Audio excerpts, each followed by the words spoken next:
ஜனநாயகன் படத்தை சென்சாரில் வந்து மீண்டும் 2 பேர் படம் பார்க்குறாங்க. இன்னைக்கு ஈவினிங் வந்து சர்டிஃபிகேட் தர்றாங்கன்னு ஒரு செய்தி. அதை பார்க்கும் போதே தெரிஞ்சது அது வந்து ஒரு பொய்யான செய்தின்னு. ஆனால் தினத்தந்தி போன்ற ஒரு பாரம்பரியமிக்க ஊடகங்களை இந்த பொய் செய்தியை கேரி பண்ணுறாங்க.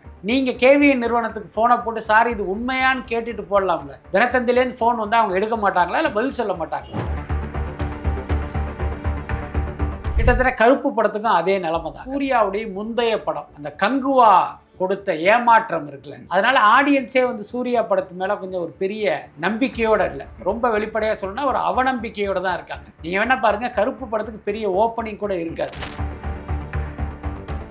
சென்சார் படம் பார்த்துட்டாங்க, ஒரு அப்ஜெக்ஷன் இருக்குன்னு ரிவைசிங் பார்த்துட்டாங்க, இப்போ வந்து சர்டிஃபிகேட் கொடுக்கணும், அது மட்டும்தான் பாக்கி. அப்படி இருக்கும்போது திருப்பி எப்படி சென்சார் வந்து அந்த படத்தை பார்ப்பாங்க? நான் ஏற்கனவே சொன்னேன், இல்லை சார் 2வது ரீல் தூங்கிட்டேன், அதனால இன்னொரு தடவை நான் பார்க்கணும்னு சென்சார் ஆஃபீஸர் கேட்டாரா? சூர்யா படம் டைரக்ட் பண்றது ஒரு காமெடியை டைரக்ட் பண்ண படம் தானே. இதுல என்ன இருக்க போகுது? இந்த படத்துல மிகப்பெரிய மைனஸே ஆர்ஜே பாலாஜி தான். அது இல்லாம காமெடி வில்லன். அங்கேயே அந்த படத்தினுடைய எதிர்பார்ப்பெல்லாம் சுக்குநூறா உடைஞ்சிருச்சு.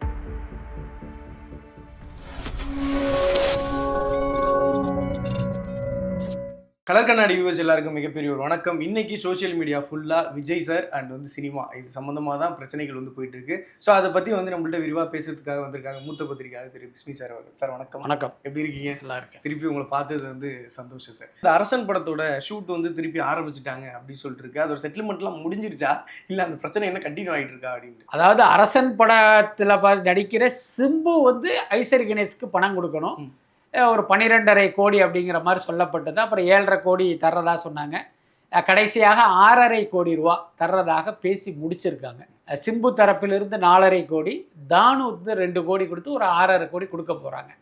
அது எப்போ கொடுப்பாங்க அப்படிங்கிறதுக்கு வந்து எதுவும் பேசி முடிச்சதா தெரியல. பட் என்ன இருந்தாலும் அரசன் படம் முடிவதற்குள், அரசன் படம் ரிலீஸ் ஆவதற்குள் இந்த பணத்தை செட்டில் பண்ணணும். அதோட அர்த்தம் என்னன்னா, இப்போ அரசன் படத்தில் நடிக்கிறதுக்காக தானு வந்து சிம்புவுக்கு சம்பளம் கொடுக்கணும்ல, ஏதோ ஒரு அட்வான்ஸ் கொடுத்துருப்பாரு, பேலன்ஸ் பணம் கொடுக்கணும்.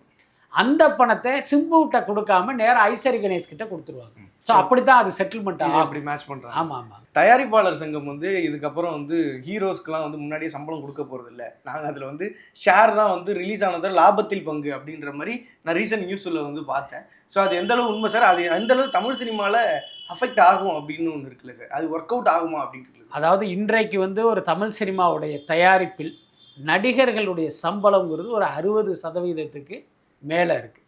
அதுக்கு ஒரு எளிய உதாரணம், ஜனநாயகன் படத்தினுடைய பட்ஜெட் 350 கோடி, விஜயினுடைய சம்பளம் 220 கோடி. அப்படின்னா எந்த அளவுக்கு ஹீரோக்களுடைய சம்பளம் டாமினேட் பண்ணுதுங்கிறத நம்ம புரிஞ்சுக்கலாம். இப்போ ஜனநாயகன் கதையே நம்ம மீண்டும் எடுப்போமே, 350 கோடியில் படம் எடுக்கிற ஒரு தயாரிப்பாளர் விஜய்க்கு மட்டுமே 220 கோடி சம்பளம் கொடுக்கும்போது அதை வந்து அவங்க வட்டிக்கு வாங்கி தான் கொடுப்பாங்க. அப்போ நீங்கள் கடைசியாக கணக்கு பார்க்கும்போது 220 கோடி வட்டிக்கு வாங்கினது மட்டுமே கிட்டத்தட்ட ஒரு 70 கோடி 80 கோடி வட்டி மட்டுமே வரும். அப்போ ஹீரோக்கள் முன்கூட்டியே சம்பளம் வாங்காமல் அந்த ப்ராஜெக்ட் முடிஞ்சு அதை வியாபாரம் பண்ணி அதில் வர்ற லாபத்திலேருந்து ஒரு ஷேர் வாங்கினாங்கன்னா இந்த வட்டி தொகை மிச்சமாகும். அதன் மூலமாக படத்தினுடைய பட்ஜெட் குறையும். பட்ஜெட் குறைஞ்சா நீங்கள் ஒரு காம்பேக்டாக பிஸ்னஸ் பண்ணலாம், வாங்குறவங்களுக்கு ஒரு நியாயமான விலையில் வாங்குவாங்க, படம் வெற்றி அடைந்தால் எல்லாருக்கும் நல்ல லாபம் கிடைக்கும். இதுதான் கான்செப்ட். ஆனால் இங்கே என்ன சிக்கல் அப்படின்னா, தமிழ் சினிமாவில் இருக்கிற ஒரு சாபக்கேடு என்ன அப்படின்னா,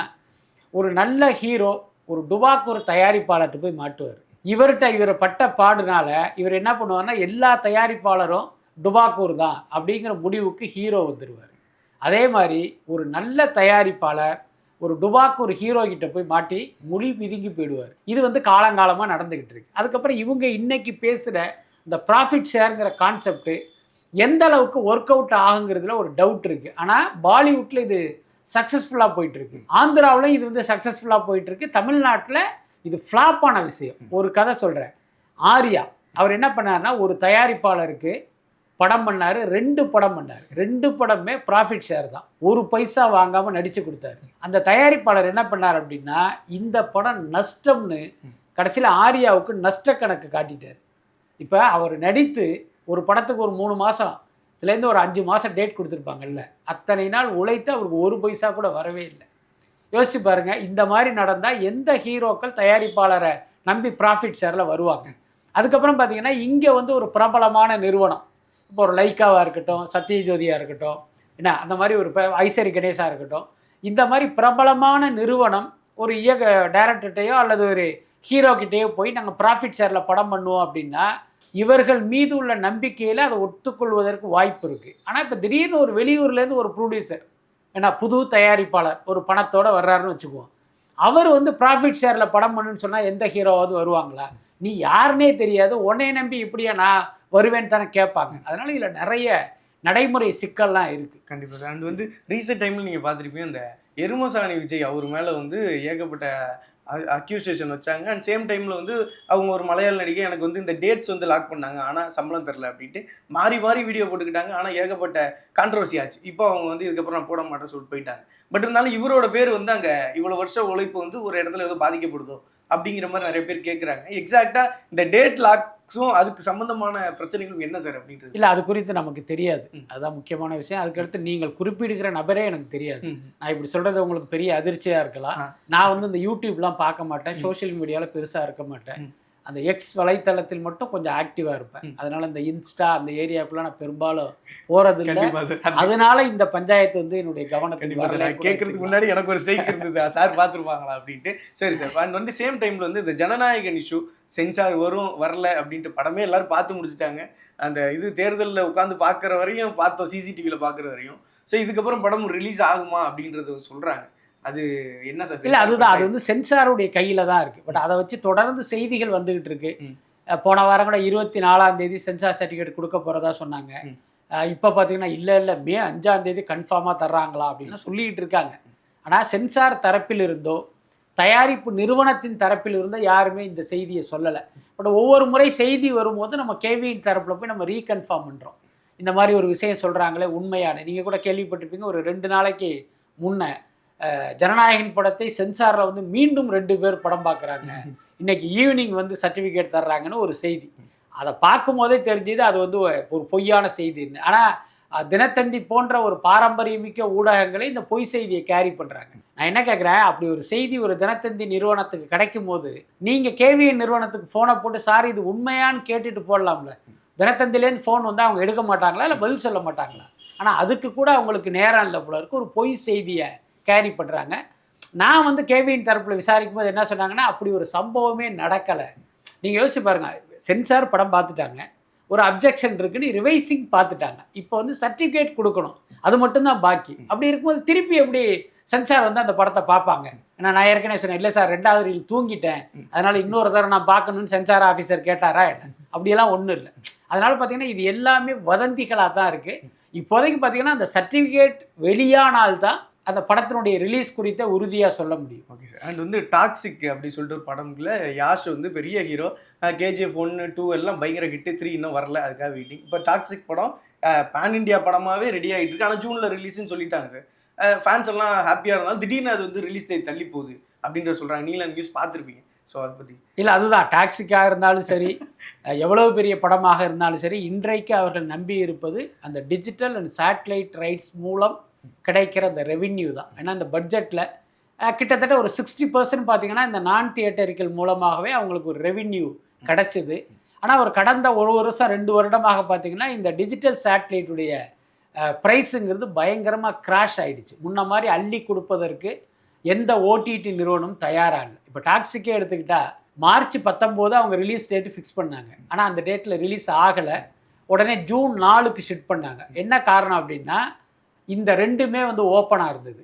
இப்போ இவங்க என்ன நினச்சாங்கன்னா ஜூன் 4க்குள்ளே இது வித்துருன்னு நினச்சாங்க. இப்போ பார்த்தீங்கன்னா அது விற்கலை.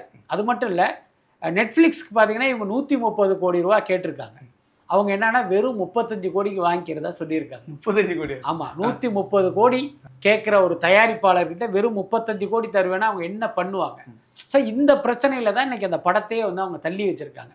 ஆனாலும் பார்த்தீங்கன்னா இந்த விவகாரத்தையெல்லாம் நீங்கள் வெளியில் சொல்ல முடியாது. அதனால் இந்த படத்தின் மீது வந்து மக்களுக்கு ஏற்கனவே ஒரு எதிர்பார்ப்பு இருக்குது. அதை இன்னும் வந்து ஹைப் கிரியேட் பண்ணுற மாதிரி வேறொரு கதை சொல்லியிருக்காங்க. இன்றைக்கி யஷ் பார்த்தீங்கன்னா ஒரு சோஷியல் மீடியாவில் வந்து ஒரு கடிதத்தை ஷேர் பண்ணியிருக்காரு. இந்த படத்தை உலக அளவில் நாங்கள் கொண்டு சேர்ப்பதற்காக போராடி கொண்டிருக்கிறோம் அப்படி இப்படிலாம் போட்டிருப்பாரு. அது வந்து உண்மை இல்லை. டிஜிட்டல் வியாபாரம் நடக்காதது தான் அந்த படம் ரிலீஸ் தள்ளி போனதுக்கே முக்கிய காரணம். அண்ட் வந்து இந்த கருப்பு படத்தோட ஆடியோ லான்ச் வந்து நடந்தது. இந்த சாய் அபியங்கர் அவர் பயங்கரமாக ஒரு பாட்டு சூப்பராக இருந்துச்சு. ஆனால் அதை தாண்டி சார் எப்போவுமே சூர்யா சார் ஏதோ ஒரு விஷயங்கள் வந்து பேசினாருன்னா அதுக்கு இன்டர்நெட்டில் பயங்கரமாக பூம் ஆகும், பயங்கரமாக கேப்சராக வந்து இருக்கும். அதே செட் ஆஃப் ஃபேன்ஸ் வந்து சூர்யா சார் ஃபேன்ஸ் இன்னும் ஈகராக வெயிட் பண்ணுறாங்க. ஸோ அங்கே கங்குவாவுக்கு அப்புறம் ஒரு படம் பயங்கரமாக வந்து நாங்கள் வெயிட் பண்ணுறோம் அப்படின்னு சொல்லிட்டு. ஸோ அந்த கருப்பு படத்தோட எக்ஸ்பெக்டேஷனாக எப்படி இருக்குது சார்? ஏன்னா அந்த ஹை எக்ஸ்பெக்டேஷனும் ஒன்று இருக்கும், பட் ஆனால் இந்த அரசியல் காரணங்களால் கொஞ்சம் அது கம்மியாக இருக்கும் அப்படிங்கிறது எனக்கு கேள்வி. 2 காரணம். ஒன்று, இந்த தேர்தல் பரபரப்பு. இந்த நேரத்தில் ஒரு படம் வருவதால் யாருடைய கவனமும் அந்த பக்கம் போகலை. ரொம்ப வெளிப்படையாக சொல்லணும்னா, இப்போ சில வாரங்களுக்கு முன்பு LIK படம் வந்துச்சு. அந்த படம் வந்து பெருசாக மக்கள் கவனத்தை ஈர்க்காததற்கு காரணம் இந்த தேர்தல் பரபரப்பு தான். அந்த படமே சில வாரம் கழித்து வந்திருந்தால் ஒரு பெரிய வெற்றி அடைஞ்சிருக்கும். கிட்டத்தட்ட கருப்பு படத்துக்கும் அதே நிலைமை தான். கருப்பு படம் வரும்போது தேர்தல் முடிந்து ரிசல்ட்டும் வந்திருக்கும். ஆனால் என்ன கேட்டால் இந்த நேரத்தில் பார்த்தீங்கன்னா இன்னும் அந்த எலெக்ஷன் ஃபீவர் வந்து எல்லார்கிட்டையுமே இருக்குது. ஸோ அதனால் வந்து பெருசாக மக்களுடைய கவனத்தை ஈர்க்கலை. அதுக்கு அல்லாமல் இன்னொரு காரணம் என்னென்னா, சூர்யாவுடைய முந்தைய படம் அந்த கங்குவா கொடுத்த ஏமாற்றம் இருக்குல்ல, அதனால் ஆடியன்ஸே வந்து சூர்யா படத்து மேலே கொஞ்சம் ஒரு பெரிய நம்பிக்கையோடு இல்லை. ரொம்ப வெளிப்படையாக சொல்லணும்னா ஒரு அவநம்பிக்கையோடு தான் இருக்காங்க. நீங்கள் வேணால் பாருங்கள், கருப்பு படத்துக்கு பெரிய ஓப்பனிங் கூட இருக்காது. ஏன்னா கங்குவாவில் வாங்கின அடி வந்து எல்லாருக்கும் ஞாபகத்தில் இருக்கும். மக்கள் பார்க்கட்டும், பார்த்துட்டு நல்லா இருக்குன்னா நம்ம போவோங்கிற மனநிலை தான் இருக்கும். இன்னும் சொல்லப்போனால் இந்த கருப்பு ஆடியோ லான்ச்சில் சூர்யா வந்து ரொம்ப முழங்காமல் ரொம்ப அடக்கி வாசித்ததற்கு கூட காரணம் என்ன அப்படின்னா, கங்குவாவில் ரொம்ப பேசிட்டோம், அதுவே படத்துக்கு மைனஸ் ஆச்சுங்கிற அந்த உண்மையை அவர் ரியலைஸ் பண்ணது தான். கண்டிப்பாக சார். இந்த RJ பாலாஜி வந்து ஒரு கமர்ஷியல் படம் பண்ணுறாரு அப்படிங்கிறப்போ அதுக்குண்டான எக்ஸ்பெக்டேஷன் வந்து அவர் நல்ல அவருக்கான ப்ரமோஷன்லாம் வந்து பண்ணுறாரு. ஆனால் ப்ரமோஷன்ஸ் ஓகேவா இருக்குது, ஆனால் இன்னும் கொஞ்சம் புஷ்அப்லாம் இல்லாதது காரணம் RJ பாலாஜியோ அப்படின்ற கேட்குறாங்க. ஏன்னா RJ பாலாஜி கமர்ஷியல் படம், சூர்யா சார் மூணுமே ஒரு இன்டர்லிங்காக இருக்கா அப்படின்றது கேட்குறோம். இல்லை, இந்த படத்தில் ஒரு பெரிய மைனஸாக நான் பார்ப்பது RJ பாலாஜி டைரக்டர் அப்படிங்கிறது தான். RJ பாலாஜி ஒரு மிகப்பெரிய திறமையாளராக இருக்கலாம். கருப்பு படம் வெளியாகி பார்த்தீங்கன்னா ஒரு சூப்பரான கமர்ஷியல் படங்கிற பேரையும் வாங்கலாம். சூர்யாவுடைய படங்கள்லேயே இதுதான் பெஸ்ட்டுங்கிற பேரை கூட வாங்கலாம். இது எல்லாமே ஆஃப்டர் ரிலீஸ். பிஃபோர் ரிலீஸ் பார்த்தீங்கன்னா ஒரு ஆடியன்ஸ் அந்த படத்தை பார்க்கும்போது எப்படி பார்ப்போன்னா, சூர்யா படம் டைரக்ட் பண்ணுறது ஒரு காமெடி. RJ பாலாஜி சில படங்களில் ஹீரோவாக நடித்தாலும் மக்கள் மனதில் அவர் இன்னும் ஒரு காமெடியனாக தான் இருக்கார். அப்போ ஒரு காமெடியை டைரக்ட் பண்ண படம் தானே, இதில் என்ன இருக்க போகுது அப்படிங்கிற ஒரு அவநம்பிக்கை மக்கள்கிட்ட இருக்கும். அதனால் எனக்கு தெரிஞ்சு இந்த படத்தில் மிகப்பெரிய மைனஸே RJ பாலாஜி தான். அதுக்கு அடுத்து சமீபத்தில் ஒரு 2வது சிங்கிள் விட்டாங்க, அது RJ பாலாஜிக்கான பாடல். இது என்னப்பா இவருக்கு போய் ஒரு பாடலை போட்டு வச்சுருக்காங்களேன்னு விசாரிக்க சிம்பு பாடிய பாடல். யார் பாடுறா படத்தில்? RJ பாலாஜி பாடுறாரு. என்னன்னு கேட்டால் அவர் தான் படத்தில் வில்லனா, அது இல்லாமல் காமெடி வில்லனா. அங்கேயே அந்த படத்தினுடைய எதிர்பார்ப்பெல்லாம் சுக்குநூறாக உடஞ்சிருச்சு. சூர்யாங்கிற அவ்வளோ பெரிய ஹீரோ நடிக்கிற ஒரு படத்தில் அந்த வில்லன்கிறவன் பார்த்தீங்கன்னா சூர்யாவுக்கு நிகராக இருக்கணும், அதுதான் ஆடியன்ஸ் விரும்புவாங்க. அடடா, அந்த வில்லன் இவ்வளோ பெரிய ஆளாக இருக்கானே, இவனை எப்படிப்பா அந்த ஹீரோ சமாளிப்பான்னு மக்களுக்கு கேள்வி வந்து அந்த வில்லனை வந்து இவர் தூக்கி போட்டு மிதிக்கும் போது அடடா இவர் தான்டா ஹீரோ அப்படின்னு அவன் நினப்பான். நீங்கள் வில்லன் வந்து ஒரு நோஞ்சான், ஒரு காமெடியன் அப்படின்னா இந்த ஹீரோவுக்கு என்ன பெயரும் பெருமையும் இருக்கும். ஸோ அதனால் கருப்பு படத்தில் இவர் வில்லனாக இருப்பதும் ஒரு பெரிய மைனஸ் தான். இதெல்லாம் சேர்ந்து தான் அந்த படத்துக்கு வந்து ஒரு பெரிய ஹைப்பு உருவாகாமல் இருக்குன்னு நினைக்கிறேன். கண்டிப்பாக சார். அண்ட் வந்து லாஸ்ட்டு என்னோட கேள்வியாக வந்து ஹாய் அப்படி சொல்லிட்டு ஒரு படம், நயன்தாரா மேம் அண்ட் வந்து கவின் வந்து ஃபஸ்ட்டு 2-3 படம் ஹிட்டு, அப்புறம் கொஞ்சம் ஃப்ளாப் ஆகுது. திருப்பி இந்த நயன்தாரா மேமோட நடிக்கிறப்போ அந்த காம்பினேஷன் ஒர்க் ஆகுமா அப்படின்னு சொல்லிட்டு கேட்குறாங்க. ஆனால் ஃபஸ்ட் சிங்கிள் வந்திருக்கு, நிறைய பேர் பாராட்டுறாங்க, எல்லாம் ஓகே.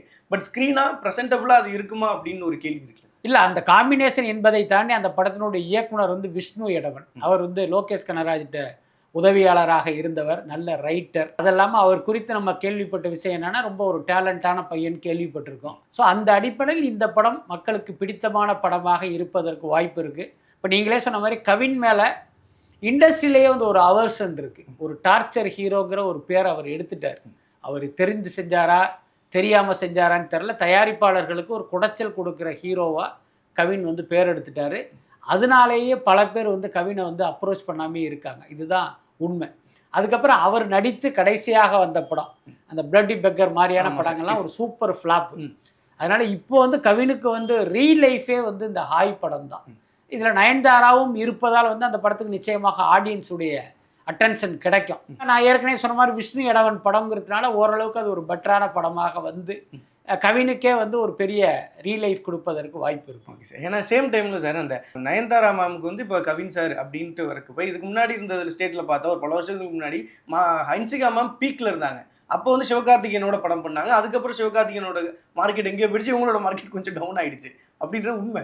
ஸோ அப்படி இருக்கிறப்ப இதே பேட்டர்னில் போகிறாங்களோ அப்படின்னு ஒரு கேள்வி சார். இல்லை, பொதுவாகவே இந்த மாதிரி அப்கமிங் ஹீரோக்கள் வந்து ஒரு முன்னணி ஹீரோயினோட நடிக்கும் போது அது வந்து அவங்களுக்கு ஒரு பெரிய இதாக அமையும். இப்போ நீங்கள் சொன்ன மாதிரி சிவகார்த்திகேயனுடைய இந்த மிகப்பெரிய வெற்றிக்கு அந்த காம்பினேஷன்லாம் ஒரு முக்கியமான காரணம். ஆரம்பத்தில் அவர் வளர்ந்து வர்ற ஹீரோ, இப்போ நம்ம நடித்தோம்னா மக்கள் தியேட்டருக்கு வரமாட்டாங்கன்னு அவருக்கு தெரியும். அப்போ தான் பார்த்தீங்கன்னா ஹன்சிகா அப்படின்னு பெரிய பெரிய ஹீரோயின் எல்லாம் ஜோடியாக அவர் போட்டுகிட்டே இருந்தார்.